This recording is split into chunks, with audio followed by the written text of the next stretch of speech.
Bonsoir. Je ne suis pas un sapin de Noël, hein. Je suis Etiocele. Bonsoir, peuple de Dieu, et bienvenue dans l'église des révélations. Ce mercredi 24 décembre 2025, je vous souhaite à tous un joyeux Noël.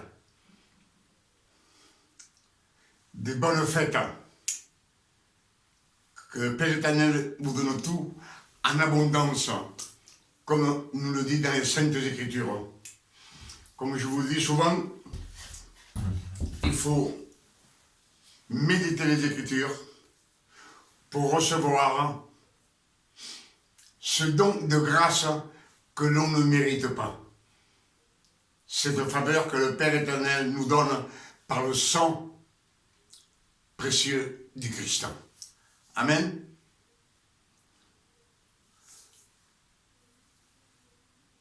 Si je vous dis cela, c'est parce que dans les Écritures, il nous est dit que quand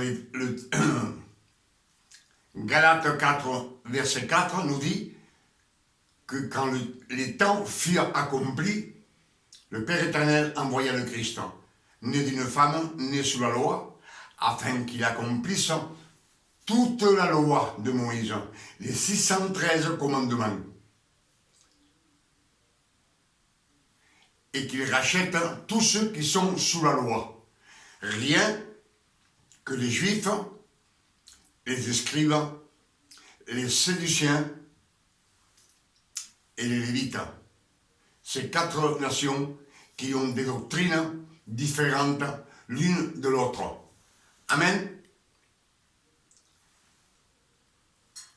Et les Écritures nous disent pour qu'ils rachètent tous ceux qui sont sous la loi, afin que nous reçussions le don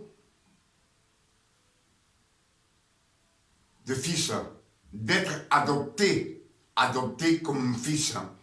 Amen. Et toutes ces bénédictions, c'est pour les fils de Dieu qui sont nés de nouveau. Amen. Alors, soyez attentifs, parce qu'on va lire les Écritures, parce que tout le monde sait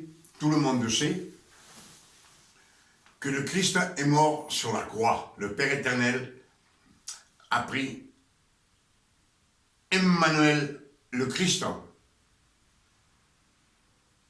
Emmanuel, l'élu, celui qu'on appelle Jésus. Et il l'a mis sur la croix, jusqu'à la mort, cloué des pieds et mains, afin que son sang nous justifie devant le Père éternel, afin qu'on ait la vie éternelle. Ça, je pense que beaucoup de personnes le savent dans ce monde. Mais ce qu'on ne sait pas, c'est ce qu'il a souffert. Et pourquoi qu'il l'a fait, ce sacrifice. On sait que le Christ est né dans la Judée. Zacharie est né dans la Judée. Et il prêchait dans la Judée, Zacharie. Et il baptisait dans le Jourdain, en annonçant que le royaume de Dieu était proche. Et il disait, repentez-vous. Il prêchait la repentance. Amen. Et on sait que le Christ, il est né dans la Judée. Et il a prêché dans la Judée. Aux pharisiens, aux Sadduciens, aux Lévites, aux Scribes, et à tout celui qui venait l'écouter. Amen. Mais on sait que de l'âge de 12 ans, il a commencé à souffrir pour accomplir les 613 commandements jusqu'à 30 ans.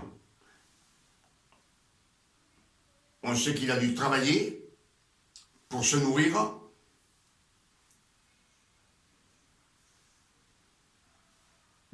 Joseph, le mari de Marie, de la Vierge Marie, on ne le nomme plus. On ne sait pas s'il est mort, Joseph. Donc il a dû travailler pour nourrir sa mère. En plus, on sait qu'il prêchait dans les synagogues. Il prêchait la loi. Les 613 commandements, c'est écrit dans les Saintes Écritures. Donc il a souffert. Et après, à 30 ans, quand il a accompli, qu'il se baptise dans le Jourdain, par Jean le Baptiste, on dit que le Saint-Esprit est venu sur lui comme une colombe. Et l'Esprit l'a conduit dans le désert. 40 jours, avec 40 nuits, sans manger ni boire. C'est ce que nous disent les Écritures. Donc, tout cela, il a dû le souffrir lui-même. Son corps, qui était comme un homme de chair et de sang, exactement pareil. Ce n'est qu'après, après les 40 jours de jeûne et les 40 nuits, qu'il a commencé à faire des miracles. Mais on sait que les 3 ans de ministère qu'il a eu, c'était pareil.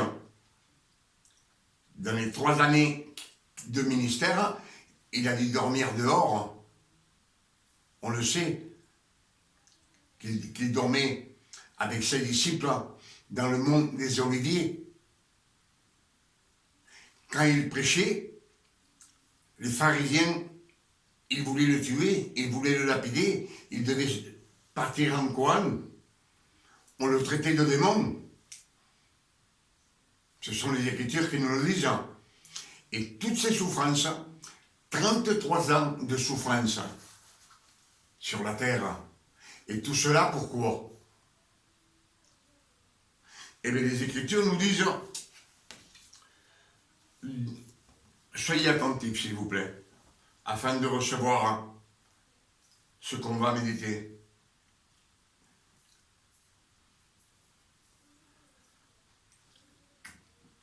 2 Corinthiens 8, verset 9 nous dit, « Car vous connaissez la grâce de notre Seigneur Jésus. » Dans les Écritures, il y a Jésus, mais c'est Emmanuel le Christ. « Car vous connaissez la grâce de notre Seigneur Jésus-Christ, qui pour vous, lui, Christ, pour vous, c'est-à-dire pour nous, il s'est fait pauvre. De riche qu'il était, il s'est fait pauvre, afin que par sa pauvreté, vous fussiez riches, enrichis.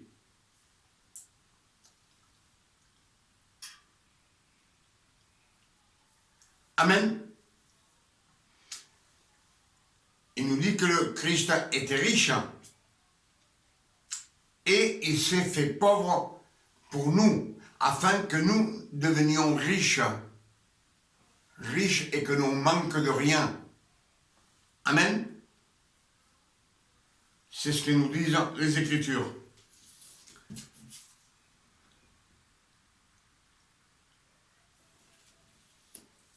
Une minute, s'il vous plaît.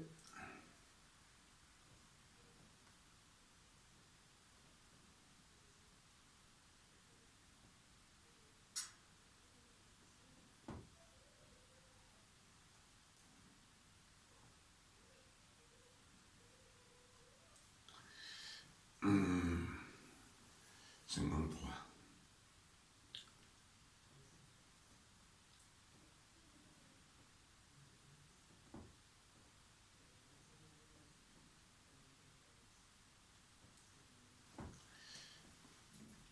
Ésaïe 53, verset 4. Ésaïe 53, verset 4 nous dit, parce que tu as du prix à mes yeux. C'est le Christ qui parle. Dieu le même. Dieu, il dit. Ésaïe, c'est Dieu qui parlait. Il nous dit, parce que tu as du prix à mes yeux, parce que tu es honoré et que je t'aime, je donne des hommes à ta place et des peuples pour ta vie. Ne crains rien, car je suis avec toi. Je ramènerai de l'Orient ta race et je te rassemblerai de l'Occident. Il parle pour le peuple d'Israël. Amen.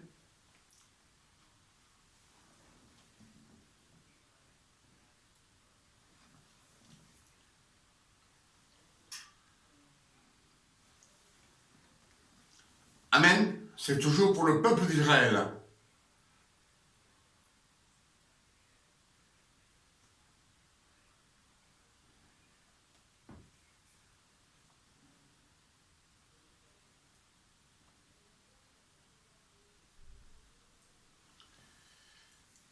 Ésaïe 53,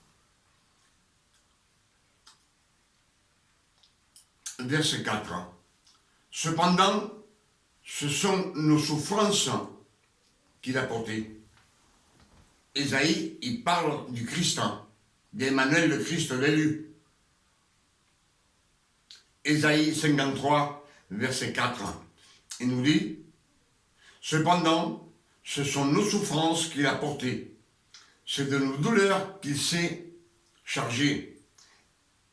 Et nous l'avons considéré comme puni, frappé de Dieu et humilié. Mais il était blessé pour nos péchés, brisé pour nos iniquités. Le châtiment qui nous donne la paix est tombé sur lui. Le châtiment qui donne la paix est tombé sur lui. Il a pris toutes nos iniquités pour que nous soyons tranquilles, qu'on soit en paix dans nos vies.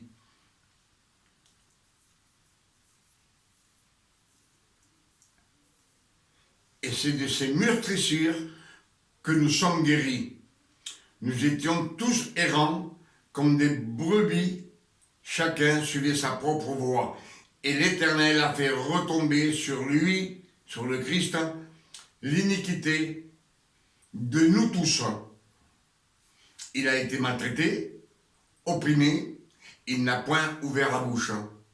Semblable à un agneau qu'on mène à la boucherie, à une brebis muette devant ceux qui l'attendent. Il n'a point ouvert la bouche. Il a été enlevé par l'angoisse et le châtiment. Et parmi ceux de sa génération, qui a cru qu'il était retranché de la terre des vivants et frappé pour les péchés de mon peuple. Mon peuple, on sait bien que c'est le peuple d'Israël, les 12 tribus d'Israël. On a mis son sépulcre parmi les méchants, son tombeau avec le riche, quoiqu'il n'eût point commis de violence et qu'il n'ait eu point de fraude dans sa bouche. Il a plu à l'Éternel de le briser par la souffrance. Le Père éternel à son Fils élu, le premier élu d'entre ses frères, Emmanuel le Christ. Il a plu à l'Éternel de le briser par la souffrance, après avoir livré sa vie en sacrifice pour le péché. Il verra une postérité et prolongera ses jours. L'heure de l'Éternel prospérera entre ses mains. à cause du travail de son âme. Le Christ, c'est son âme, son âme. Amen. Il rassasiera ses regards par sa connaissance. Mon serviteur juste justifiera beaucoup d'hommes et il se changera de leur iniquité. De beaucoup d'hommes, pas de tout le monde. Amen. C'est pourquoi je lui donnerai sa part avec les grands. Il partagera le butin avec les puissants, parce qu'il s'est livré lui-même à la mort. Il s'est livré lui-même à la mort, le Christ, et qu'il a été mis au nombre de malfaiteurs, parce qu'il a porté les péchés de beaucoup d'hommes, et qu'il a été intercédé pour les coupables. Il s'est fait sacrifier pour les coupables. Il a pris la place, notre place à nous, qui étions pécheurs, et nous étions destinés au feu de l'enfer. Toute l'humanité. Amen. Donc, c'est ce qu'ils nous disent les Écritures. Alors, on a encore un verset qui nous dit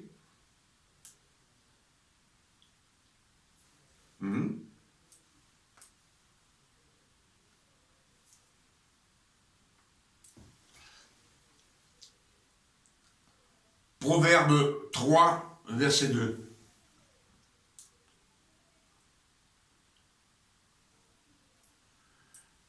Proverbe 3, verset 2. Il nous dit, car ils prolongeront les jours et les années de ta vie.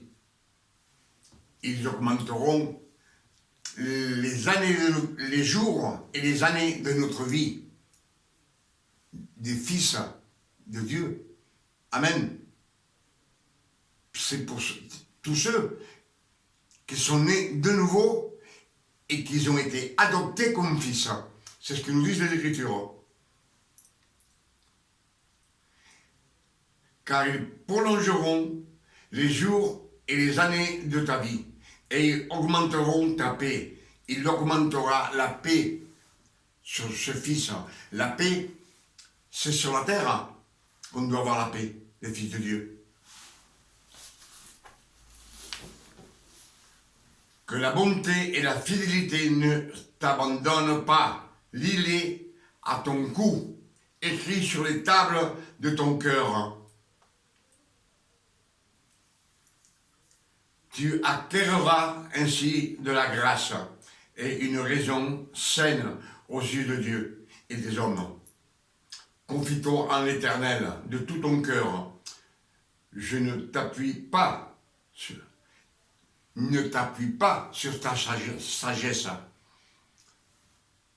Ne t'appuie pas sur ta sagesse, sur ta bonté, sur tes œuvres, ce que toi tu veux faire.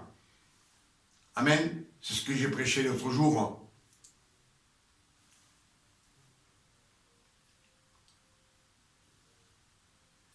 Reconnais-le dans toutes tes voies, il aplanera tes sentiers. Ne sois point sage à tes propres yeux. Amen. Car l'Éternel, crains l'Éternel et détourne-toi du mal. Ce sera la santé pour tes muscles et un rafraîchissement pour tes os. Honore l'Éternel avec tes biens et avec tes prémices de tout ton revenu. Alors tes greniers seront remplis en abondance et tes cubes regorgeront de mots. Amen. Donc, nous avons vu ce qu'il a souffert. Et nous disent que sur la croix, il a tout effacé. Il a effacé sur la croix, avec son précieux sang, il a effacé. toutes les malédictions qu'il y avait dans notre âme, toutes les iniquités, toutes les transgressions. Il a payé toutes nos dettes. Il a effacé nos péchés, passés, présents et futurs, pour toute l'éternité. Amen. Et avec ses blessures, il s'est fait pauvre pour que nous soyons riches. Amen. Pour qu'on ne manque de rien sur la terre. Il a pris nos infirmités, nos maladies, nos douleurs. Amen. S'il s'est fait pauvre, lui qui était riche, il s'est fait pauvre, il a pris aussi nos nécessités pour qu'on ait tout en abondance. Il a pris aussi nos tristesses. Amen. Nos peines, afin qu'on soit toujours heureux sur la terre. C'est par le Saint-Esprit, on est toujours heureux, ceux qui sont nés de nouveau et adoptés comme fils. Et il a pris aussi nos querelles. Nos querelles, il les a pris aussi. Si je vous dis ceci, parce que c'est écrit. Dans les Écritures, le Christ nous dit, si on te demande ton vêtement, donne-lui aussi ta chemise. Si on te frappe sur la joue droite, prends-lui aussi la joue gauche. Cela veut dire nos querelles, parce que si le Père éternel,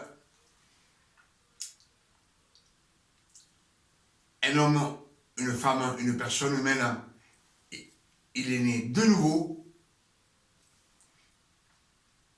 pas dire je suis fils de Dieu, je suis fils de Dieu, mais je suis dans les transgressions et je suis, non, un fils de Dieu. Il te dit bien, si on te frappe sur la joue, prends-lui l'autre. C'est afin que tu n'aies aucune querelle avec personne, aucune bagarre. Qu'on baisse les yeux, et ne répond pas.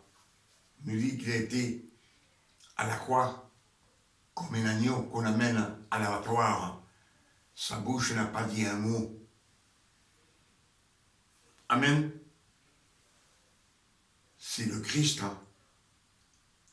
Emmanuel le Christ.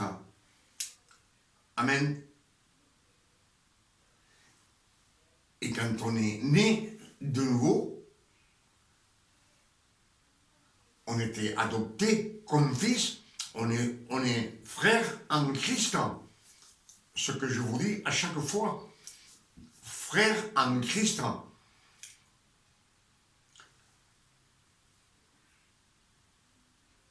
Nous sommes l'Église de Dieu. L'Église se compose de tous les fils de Dieu, frères en Christ. Amen. C'est pour cela que 1 Thessaloniciens 4, verset 16 nous dit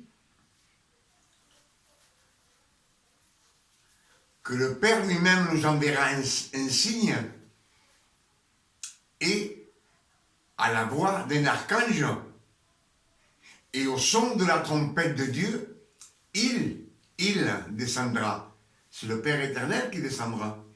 C'est personne d'autre. Et il nous dit que tous les morts en Christ ressusciteront, pas le reste. Et ces fils qui sont restés, ils sont vivants, Il nous dit que dans un clin d'œil, on aura un corps incorruptible. Qu'est-ce qu'un corps incorruptible? Le corps incorruptible, c'est le corps qui a eu Jésus, le Christ, après sa résurrection. Amen.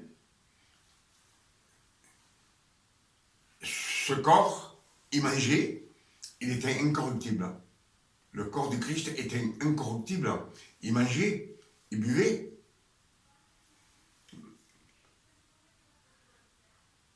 Mais il était là, il disparaissait.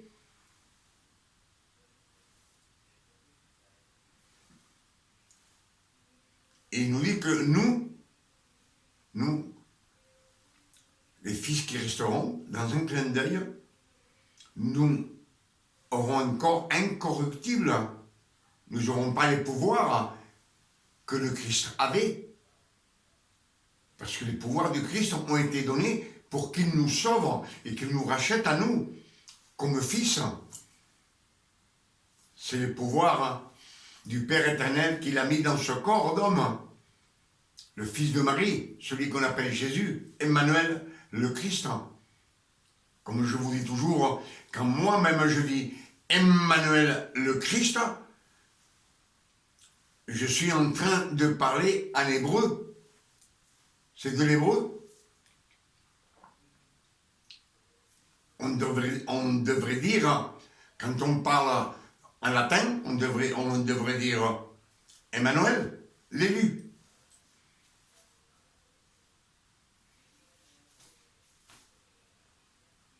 Et oui, on devrait dire Emmanuel, c'est une phrase hébraïque, l'élu, c'est du latin. C'est ce qu'on devrait dire. Mais il y a 150 ou 200 ans, il n'y a que, comment vous expliquer, ceux qui prêchaient dans les églises. C'est eux qui avaient la Bible. C'est eux qui ont mis le Christ. Ils nous ont caché que le fils de Marie avait été élu. Pour cela, on l'appelait Jésus, le Christ. Aujourd'hui, on a beaucoup de révélations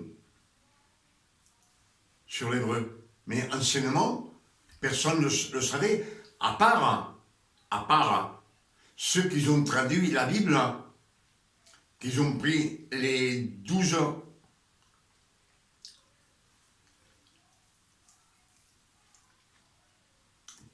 tous les évangiles que les apôtres avaient écrits. Il y avait 70 évangiles. Dans ces évangiles qu'ils ont écrits, il y avait des hommes et des femmes. Mais un Romain nommé Irénée de Lyon, c'était en France, mais à l'époque, la France, c'était Rome. Elle était gouvernée par les Latins, par les Romains. Et tout cela s'est passé 180 années après la naissance du Christ. Amen, je l'ai répété beaucoup de fois.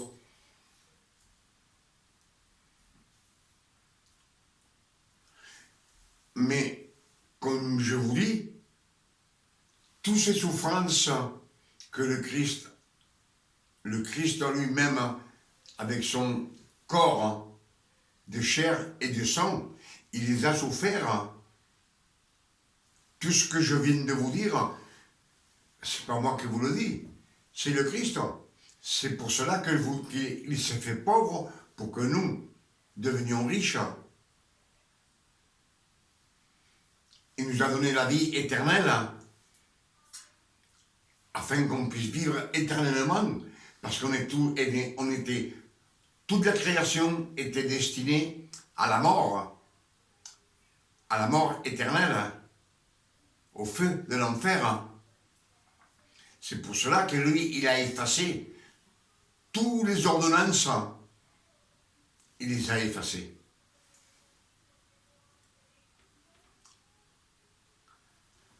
Afin que nous puissions renaître de nouveau et avoir le don de grâce que le Père éternel nous donne par le sang de Jésus. Un don de grâce, un don non mérité. Pourquoi non mérité? Parce que personne ne méritait rien. On était tous des pécheurs. Les Écritures nous le disent. Je crois que c'est Éphésiens qui dit: vous étiez tous morts par vos offenses et vous êtes revenus à la vie par grâce avec Christ, par le sang du Christ et la gloire du Père éternel. Pour cela qu'il nous dit, il nous a fait revivre. On était mort spirituellement. On vivait, mais on était mort spirituellement. Et il nous a rendus à la vie avec Christ. Et ensemble, il nous a assis ensemble dans les cieux célestes. Amen. Je pense que ce qu'on vient de méditer ensemble et que le Père éternel, toutes ces révélations que nous avons eues dans cette année 2025, ce jour de Noël, on est le 24 décembre.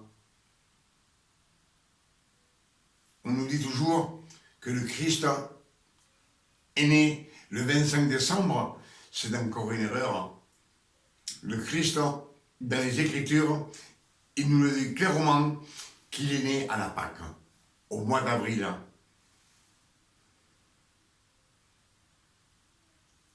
Au mois d'avril, quand tout commence à pousser, tous les fruits, les bergers partaient pour paître les moutons, les agneaux. Ils avaient des centaines d'agneaux et ils partaient. Et ils devaient dormir à la belle étoile, dehors. Donc, c'est pas au mois de décembre. Vous savez, aujourd'hui, je pense que dehors, il va faire 3 degrés et ressenti -2 ou -3. Amen. Pour toutes ces révélations, je dis ce soir, merci Père éternel, merci. Que ton nom soit béni, glorifié et sanctifié sur la terre, comme au ciel, pour autant de bonté que tu as pour ta création. Et le Père éternel n'a pas encore fini de travailler.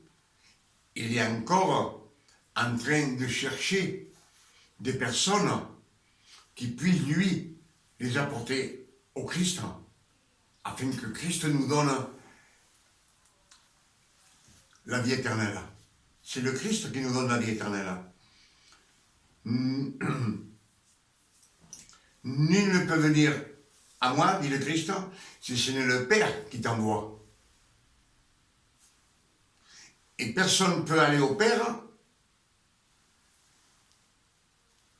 si ce n'est par moi. C'est moi qui vous amène au Père éternel. C'est ce que nous disent les Écritures. Jean 6, verset 65, nous dit que le Christ dit, en vérité je vous le dis, personne ne peut venir à moi si ce n'est le Père qui vous attire à moi. Amen. Et notre verset, je ne me souviens pas, qui nous dit, je suis le chemin et la vie. Je ne me souviens pas bien. Je suis la vérité, le chemin et la vie. Et nul ne peut venir au Père que par moi. Personne ne peut aller au Père que par moi. C'est lui qui nous donne la vie éternelle par son sang précieux. Amen. Son sang précieux, le sang représente le Saint-Esprit. Si on est baptisé du Saint-Esprit, c'est qu'on a été choisi. On peut être choisi du Saint-Esprit par grâce, comme la famille de Cornelius. Cornelius, c'était des gentils, c'était des Romains. Et quand Pierre prêche la parole de Dieu, toute cette famille sont baptisées du Saint-Esprit et ils parlent en langue. Mais après, il faut qu'ils se remplissent de l'eau de la parole, de croire et de prendre la Sainte Seine. La Sainte Seine, le pain et le vin. Amen. Si les Écritures nous disent, on ne peut pas mettre du vin nouveau dans une vieille outre. Une vieille outre, c'est une personne qui elle n'est pas née de nouveau. Elle est toujours dans la loi. Même si elle dit, moi non, je ne suis pas dans la loi, mais si tu fais des jeûnes de 13 jours sans manger pour demander quelque chose au Père éternel, tu es dans la loi. Si tu te baptises dans une rivière, tu es dans la loi. Si tu pêches et tu te mets à genoux et demandes pardon, tu es dans la loi. Amen. Et on dit qu'on ne peut pas mettre du vin nouveau dans une vieille outre. Pourquoi? Le vin nouveau, c'est le Saint-Esprit. Ça représente le sang du Christ. Le vin représente le sang du Christ, mais c'est le Saint-Esprit qu'on ne peut pas mettre dans une personne elle n'est pas née de nouveau. Elle nous dit que l'autre, elle se déchirerait et elle serait perdue. Le Saint-Esprit ne peut pas être perdu, mais l'autre, cette personne qui n'est pas née de nouveau, elle est perdue. Si elle est perdue, c'est qu'elle va au feu de l'enfer. Amen. Avec ces quelques messages qu'on a lus ensemble, je dis au Père éternel 1000 fois merci. Et je demande au Père éternel, au nom de notre Sauveur Emmanuel le Christ, que ces messages puissent vous faire marcher sur le chemin de la vérité, celui qui mène à la gloire du Père éternel. Amen. Revenez demain, chaque jour, dans cette année 2025, le Père éternel nous donne beaucoup de nouvelles révélations. Si vous voulez en profiter et vous remplir de la parole, de l'eau de la parole, venez à l'église des révélations. Que Dieu vous garde et qu'il vous bénisse et qu'il vous donne beaucoup de révélations quand vous lisez les Saintes Écritures et quand vous écoutez la parole de Dieu. Quand on prêche la parole de Dieu, la parole, comme je vous ai toujours dit, quand vous lisez là-dedans, dans cette Bible, c'est Dieu qui vous parle. Mais insistez et vous allez trouver toutes les révélations que le Père éternel vous donne, qu'il veut vous donner. On a besoin du Père éternel chaque jour.